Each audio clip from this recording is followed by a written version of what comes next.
All right.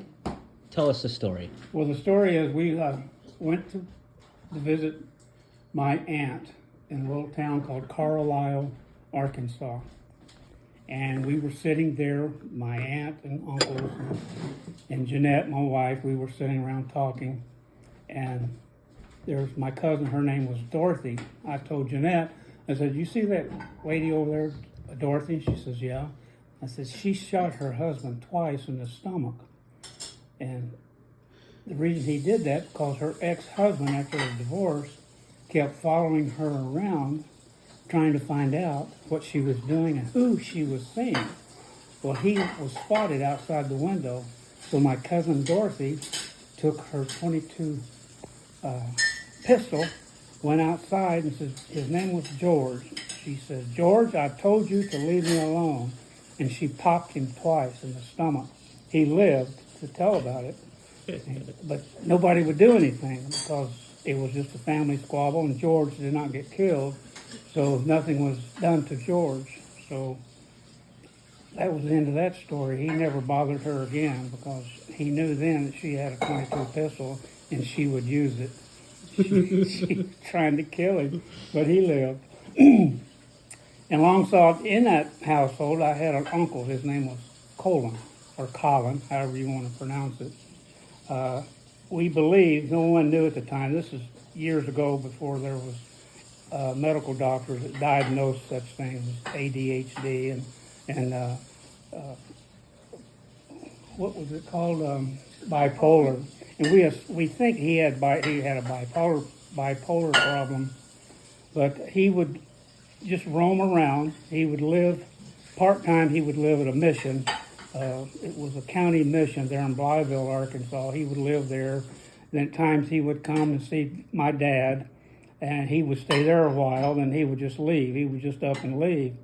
Well, this happened over a period of years, and he finally wound up in that little town of Carlisle where my cousin shot her husband, George. So he lived with my aunt and her husband, and her name was Adola. That was my dad's sister. So Colin was living there, and George, the one that got shot, knew that Colin would receive a Social Security check every month at a certain date, and my uncle would walk down the railroad track to go into town to cash that check. So one day, George saw Colin when he got his check, and Colin always walked down the railroad track into town to the bank. Well, we think, there's no proof, but the family thinks that George followed him and killed him alongside the railroad track and drug his body out away from the track out into the bushes. And Colin did not come home that day. He did not come home the next day. So they sent out a search party. The sheriff got a search party of all the people in the neighborhood, and they knew that Colin left the house.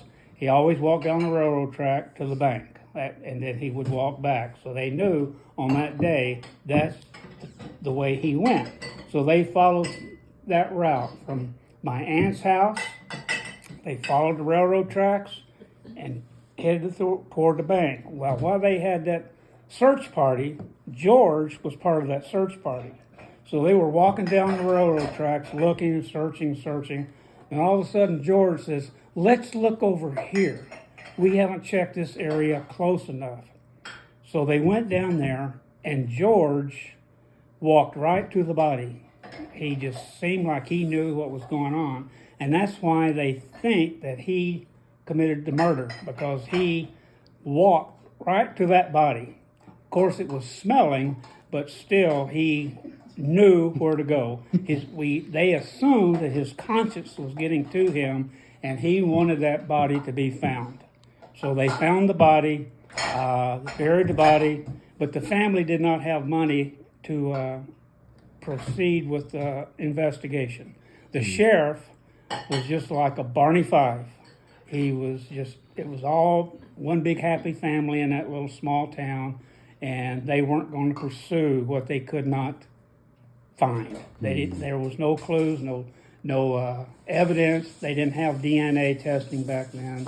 It was just his word against mine, and So it went into a dead end. But they do believe that George killed my uncle for a Social Security check. Okay, Sam, tell them about your other uncle in Alaska.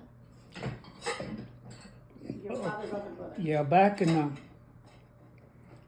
this was in the 30s. I had an uncle. His name was Julius. I got the record in there. You probably read it. His name was Julius Russell. He was sort of like a cowboy. He was a wrangler. He lived in Wyoming as a young man in his teens. He was always exploring, hunting, fishing, and he was always on the move. He told my aunt, she was the oldest child back then of the family. He was the oldest, but the next one was my aunt Enola. Well, they correspond through the mail while he was in Wyoming, and he wrote her and told her that he was going to go to Alaska and do some exploring, hunting, and fishing in Alaska. So off he went.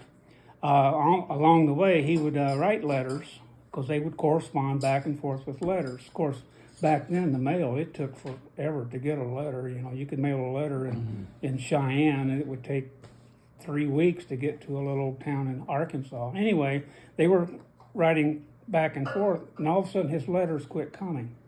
And she didn't hear from him for a long time, and she got concerned. So she notified someone in Alaska. It wasn't a state then. It was a Northwest Territory. So she notified someone in, I think it was Juneau, Alaska, the authorities, that her brother was missing. So they took note of it. Well, thereafter, I don't know if it was months or a couple of years later, there were some trappers, Eskimo trappers. They were hunting in that area, and they found a body. It was desiccated. Of course, the animals ate it and tore it apart, but they found a knapsack. And inside that knapsack was some of my aunt's letters that they were corresponding, and she had a return address.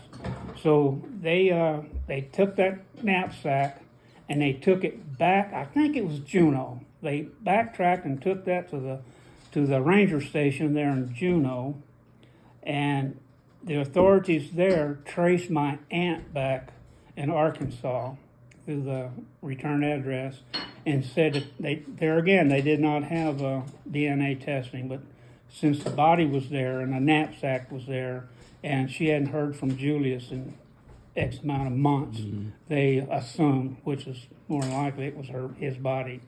And through investigation, through the looks of the body and the way it had deteriorated there, that he had gotten lost and starved to death. So he died right there. And then the Eskimo hunters, they found his body. They somehow they could tell that he was not killed, he wasn't hit in the head, he just died of natural causes, and they assumed that he got lost and starved, because there was no evidence of anything trying to be hunted or cooked or whatever, so he died. Was one of the Eskimos named George? No, but I got the thing in here if you want. See, there's some really interesting stories. Your great uncle.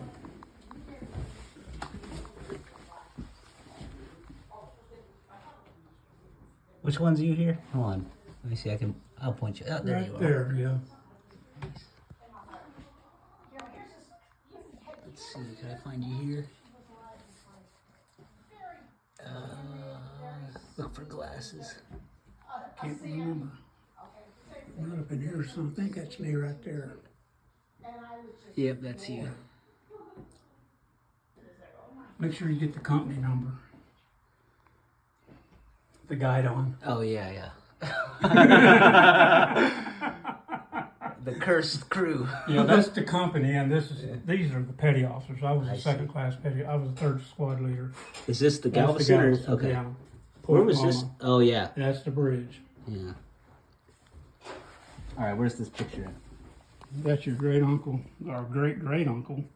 Excuse me.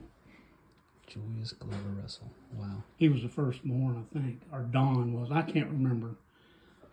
I think Julius was the first born of the Russell family. Very cool. I wish I could find that funny picture. I filed it away somewhere.